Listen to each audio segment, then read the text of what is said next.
মাই three sols, কেমন আছো সবাই? তো চলে এসেছি আজকে। কি রিডিং হবে জানি না, দেখা যাক কি রিডিং হয়।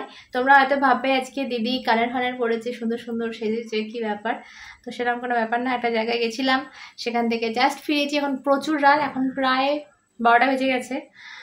তো ভাবছিলাম যে ড্রেসটা ছাড়ার আগে, ফ্রেশ হওয়ার আগে তোমাদের জন্য একটা রিডিং সেরে তারপরে ফ্রেশ হই।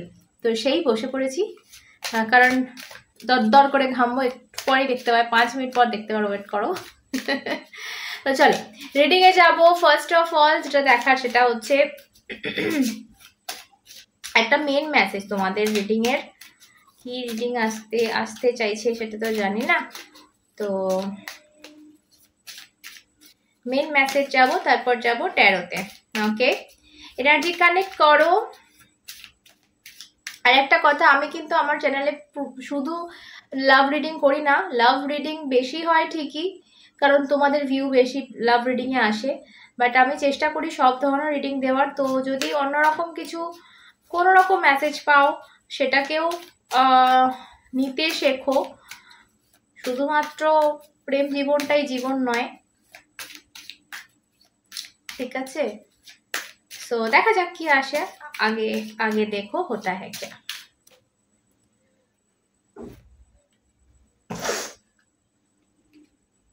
ওকে, first message number 7, card number 7, a leg up. খুব সুন্দর মেসেজটা রয়েছে, বলছি। Wow. And bottom of the deck number 46 or number 1 বলতে পারো।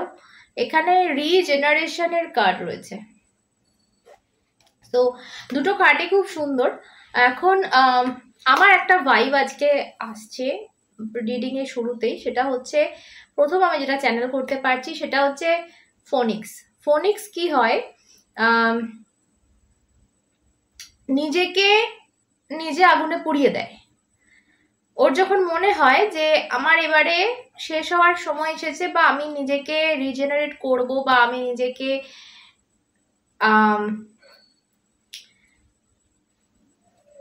রিপেয়ার করব। এটা আমি আরেকটা পাখি হচ্ছে ঈগল পাখি, সেও কিন্তু এটা করে থাকে। তার ঠোঁটকে ঠুকরে ঠুকরে, ঈগল পাখি না শকুন, যে কোনো একটা হবে, ঠিক আছে? এই গল্পটা আমি শুনেছিলাম যে সে প্রচুর ওপর থেকে শিকার করে, তো কিন্তু তার ঠোঁটটা না বাড়তে থাকে, যেরকম আমাদের নখ বাড়ে, ওদের তো চঞ্চু যেটা হয় না, ওটা বাড়তে বাড়তে এমন পর্যায়ে পৌঁছায় যে ওটা ঘুরে গিয়ে ওরই গলায় বা শরীরের কোথাও আর কি ঘা করতে শুরু করে, ছুচালো হয়ে গিয়ে। তো সেই সময়টা তখন কি হয়, ওই পাখিটা এক্স্যাক্টলি আমার এই মুহূর্তে মনে পড়ছে না ঈগল পাখি না শকুন, মোস্ট প্রবাবলি শকুন, তবে তোমরা একটু চেক করে নিও কোন পাখি এটা। তো এক্স্যাক্টলি কি করে, সেই সময় যখন ওরা নিজেরাই নিজেদের একটা ঠোঁট দ্বারা মরণাপন্ন একটা অবস্থা, তো ওরা না সেই সময় অনেক উপরে উঠে যায় এবং খুব অসুস্থ হয়ে পড়ে। তো সেই সময় ওরা নিজেদের ঠোঁটকে ধাক্কা মেরে মেরে ঘষতে পাথরে, পাহাড়ের গায়ে আর কি, ঘষতে ওটাকে সমান করতে থাকে, মানে যাতে করে ক্ষয়ে যায় আস্তে আস্তে নিজেদের। কারণ কতটা কষ্ট করতে হয়, এবং যখন আবার ঠিক হয়ে যায়, নর্মাল অবস্থায় সেটা চলে আসে, তখন ওরা আবার নিচের দিকে নামতে শুরু করে। এবং ততদিন কিন্তু ওরা সেইভাবে খাবারও পায় না, সেইভাবে জল পায় না, উপরে কি পাবে, ঠিক আছে? এবং শত্রুপক্ষ বাড়ে, সেই জন্য নিচে নামতে পারে না, সবটাই রয়েছে। এইরকম ঠিক সেই শকুনের মতনই এই ফোনিক্স পাখি, এ কি করে, নিজেকে নিজে আগুনে পুড়িয়ে দেয়। ওর যখন মনে হয় যে আচ্ছা আমার এবার রিজেনারেট হওয়ার বা রিপেয়ার হওয়ার টাইম এসেছে, মানে আমরা যেমন ব্যাটারিকে রিচার্জ করি, মানে আমাদের দম একটা জায়গায় গিয়ে শেষ হয়ে যাবে। আমাদের এই যে দেওয়ালে একটা পিঠ এভাবে ঠেকে গেল, মানে আর আর যাওয়ার রাস্তা কোথায়? রাস্তা নেই। সেখানে তো আমাদের নিজেদেরকে বাঁচাতে হবে। তো সেখানে আমাদের অন্য একটা ডোর ওপেন করতে হবে। এখানে আমার একটা মুভি সিন মনে পড়ছে যে একটা জলের তলায় একজনরা আটকে গেছিল 3-4 জন ব্যক্তি, এবং তারা যখন জলের তলা থেকে ওরা ওই একটা চেম্বার আছে, সেই চেম্বার থেকে বাইরে বের হবে, তো জলের ফোর্সে না হলে কিন্তু ওরা বেরোতেই পারবে না, কারণ সম্পূর্ণটা জলের তলায়। তো জলের ফোর্সে বের হওয়ার জন্য ওদের ওই পুরো রুমটাকে, পুরো চেম্বারটাকে জলে ভর্তি করতে হয়েছিল, ওদের ডুবে যেতে হয়েছিল কয়েকটা মুহূর্তের জন্য শ্বাস বন্ধ করে, যাতে করে ওই ঘরটা পুরো ফুল জলে ভরে গেলে তবে কিন্তু ওই ফোর্সে দরজাটা ওপেন হবে এবং ওরা ওই জলের ফোর্সে বাইরে ডাঙায় আসতে পারবে। তো এই সিনটাও আমার ইনক্লুড করব আমি এখানে। মানে এমন একটা জায়গা পাচ্ছি তোমাদেরকে দিয়ে যদি বলতে চাই, এবার আমি অনেক হয়ে গেছে, লাইফের একদম সেই পর্যায়ে পৌঁছে গেছো যেখানে দেওয়ালে পিঠ থেকে যায়, যেখানে সবটা শেষ মনে হয়, এবং এইখান থেকে তোমাদের নতুন চ্যাপ্টার শুরু করতে হবে। তোমরা মনে করছো তোমরা শেষ, তোমরা মনে করছো যে ওই ফোনিক্স পাখি নিজেকে পুড়িয়ে দিয়েছে, বা ওই শকুনটি ওই ওপরে তার চোঁচটি ঘুরে তার নিজের সর্বনাশ করছে, মানে সে নয় চোখে ফুটবে নয় গলায় ফুটবে, সে বিধে মরে যাবে। তো সেখানে যদি সেই পাখিটা ওখানেই ছেড়ে দিত ওর হাল, তাহলে কি হতো? সেই পাখিটা ওখানেই মরে যেত, কারণ তার নিজের ঠোঁটই ছুচলো হয়ে নয় তার চোখে গিয়ে গিতে যাবে, নয় তার গলায় এসে গিতে যাবে। এটা হয়, ন্যাচারাল, সত্য ঘটনা। তখন সে কিন্তু হাল ছাড়েনি, সে ওটাকে ঘষে ঘষে ঘষে ঘষে কিন্তু সমান করার চেষ্টা করে এবং রিপেয়ার, নিজেকে নিজে রিজেনারেট।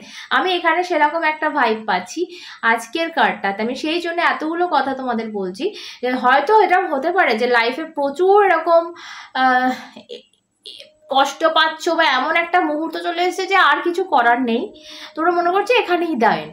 হাল ছেড়ো না বস, এখানে কিন্তু রিজেনারেশন হচ্ছে। দেখো একটা আবর্জনা থেকে একটা যেন গাছের একটা সূচনা হচ্ছে, এবং সেই গাছটা আস্তে আস্তে যেন সবুজাবো একটা রং ধারণ করছে, এবং এক একটা পাতা সেই গাছে কিন্তু খুব ভালোভাবে দেখলে বুঝতে পারবে এক একটা পাতা কিন্তু গাছে দেখা দিয়েছে।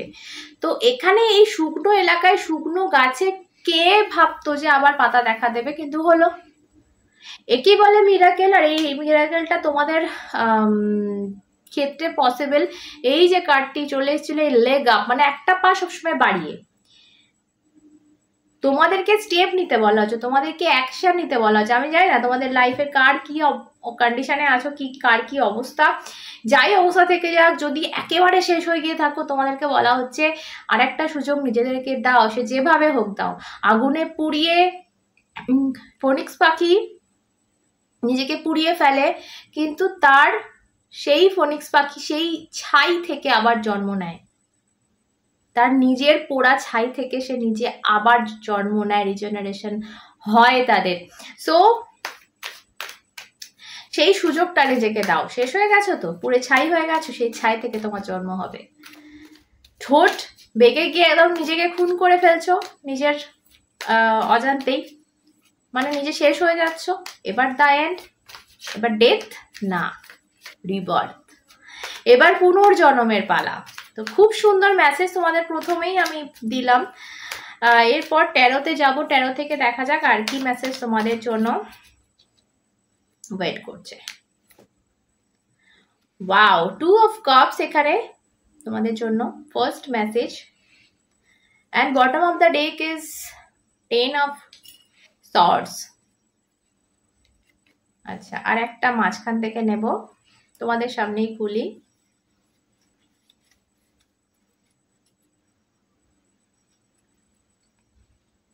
ম্যাজিশিয়ান, ও মাই গুডনেস, আমি এতক্ষণ কিসের কথা বলছিলাম? মিরাকেলের কথা বলছিলাম, আর ম্যাজিশিয়ান হাজির। ওকে, সো প্রথমত বলবো তো সবটা কিন্তু তোমাদের হাতে। ওই যে বললাম না, দেখো এখানে কিন্তু থার্ড কোনো সেকেন্ড কোনো মেম্বার এসে কিন্তু তোমাকে হেল্প করে শকুনকে তার ঠোঁট ঠিক করতে সাহায্য করছে না, এবং ফোনিক্স পাখিকে ওই ছাই থেকে আবার তার জন্ম হতেও কিন্তু সাহায্য করে না। ওরা যেটা করে ওরা নিজেরা করে, এটাই হচ্ছে ব্যাপার। ওকে, তোমাকে হেল্প তোমাকে নিজেকে করতে হবে। একটা ম্যাজিশিয়ান, তার কাছে সমস্ত ক্ষমতা দেওয়া থাকে যে সে নিজেকে হেল্প করতে পারে, সে নিজেকে সেই সুযোগটা দিতে পারে। তো তোমাকে সেই সুযোগটা নিজেকে দিতে হবে, এটা হচ্ছে মেন কথা। এবং নিজের হেল্প নিজেকে করতে হবে, কেউ করবে না, কেউ করে দেবে না এসে। এখানে একটা সিচুয়েশনের এন্ড হয়েছে, দ্য এন্ড হয়েছে। অবশ্যই প্রথম থেকে রিডিংটা এভাবে যাচ্ছে, এই কার্ডটা তো আসতেই হতো। আমি ভেবেছিলাম ডেথ আসবে, বাট এটা কাইন্ড অফ ডেথের মধ্যে। আমার এই কার্ডটা দেখে মনে হচ্ছে, যেহেতু মেজর আরকানার কার্ড নয়, মাইনর আরকানার কার্ড, তো আমার যেটা মনে হচ্ছে যে খুব বিরাট কিছু ঘটে যায়নি তোমরা যেটা ভাবছো।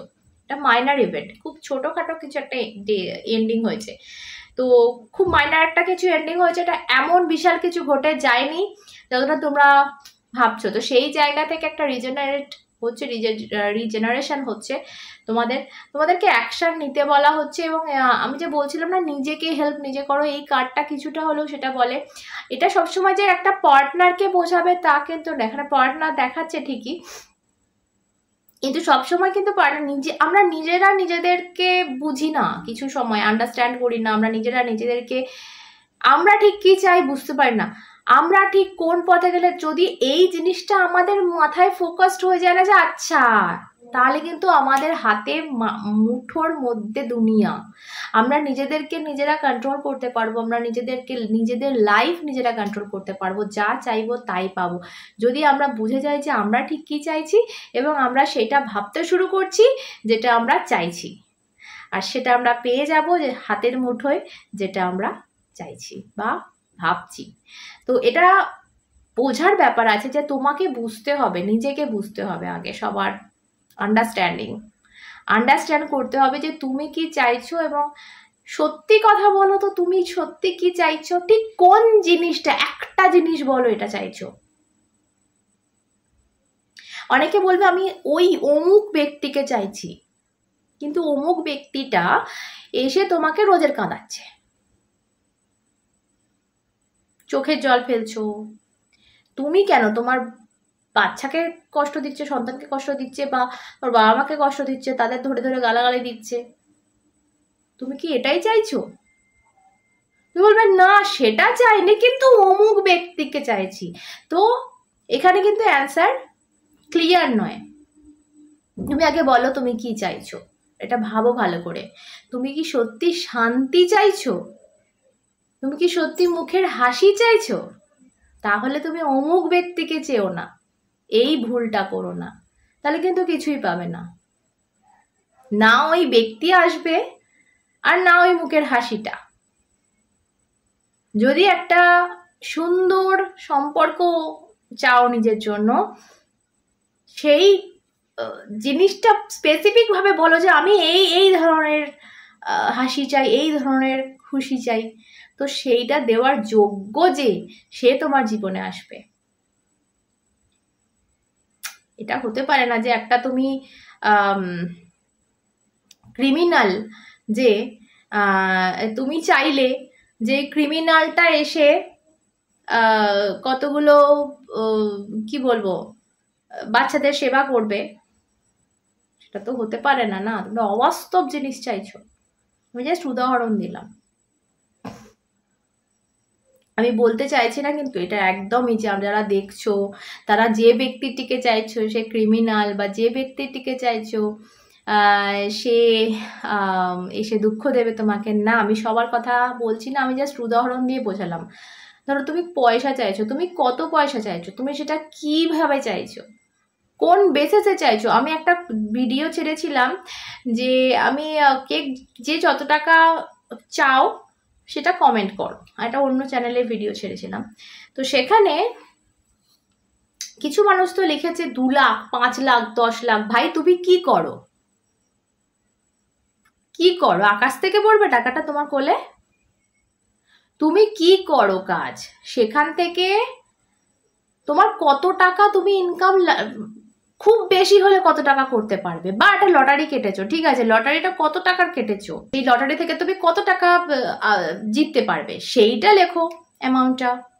তুমি লিখে দিলে 1 কোটি টাকা চাই, আমি 5 কোটি টাকা চাই, কোত্থেকে আসবে সেটা ভাবো একবার। তুমি দরজাটা খুলবে, এই আকাশ থেকে পড়ছে রে ভাই টাকা, এটা তো হয় না, অবাস্তব জিনিস চাইছো তো। স্পেসিফিক ভাবে লিখতে হবে, এবং যেটা জেনুইন, যে এই টাকাটা, এই যে অ্যামাউন্টটা তুমি লিখছো, এটা তুমি পেলে পেতেও পারো, তোমার সেই জায়গাগুলো ওপেন আছে, যেগুলো হ্যাঁ, যেগুলো হয়তো কোনো কারণে ব্লকেজ আছে বলে তোমার কাছে ঢুকছে না, সেই জিনিসটা অ্যাভেলেবেল থাকতে হবে।